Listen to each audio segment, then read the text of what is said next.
In calculus, the chain rule is a fundamental rule used to find the derivative of a composite function. The chain rule helps determine the rate of change of one variable with respect to another variable when the variable being differentiated is a function of another variable. In mathematical terms, let's consider two functions, f x and g x.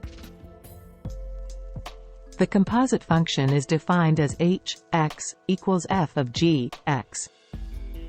The chain rule states that the derivative of the composite function h x with respect to x can be computed as follows: h prime x equals f prime of g x times g prime x.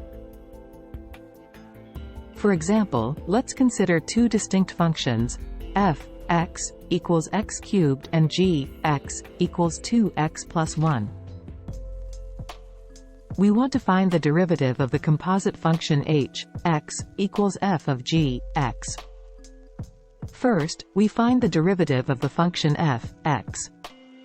Its derivative is f prime x equals 3x squared. Next, we find the derivative of the function g x. Its derivative is g prime x equals 2. Now, we apply the chain rule to find h prime x.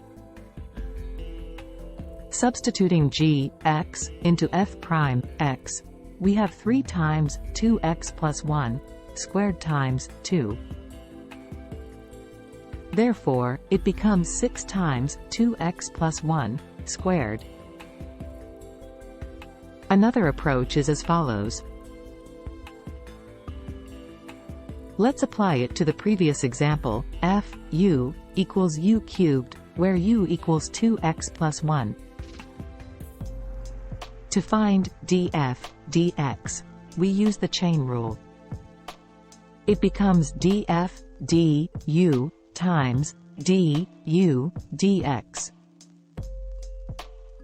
Now, df du equals 3u squared and du dx equals 2. Simplify it. Substituting 2x plus 1 for u, finally, the derivative is 6 times 2x plus 1 squared. Therefore, both methods yield the same result. H prime x equals 6 times 2x plus 1 squared. The chain rule is particularly useful when dealing with nested functions or when differentiating functions that involve trigonometric, exponential, or logarithmic functions. It enables us to account for the dependencies between the functions by multiplying their respective derivatives.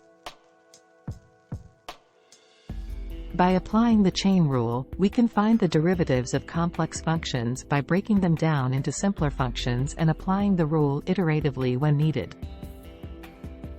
The chain rule is an essential tool used not only in calculus but also in various fields such as science, engineering, and mathematics. See you next time.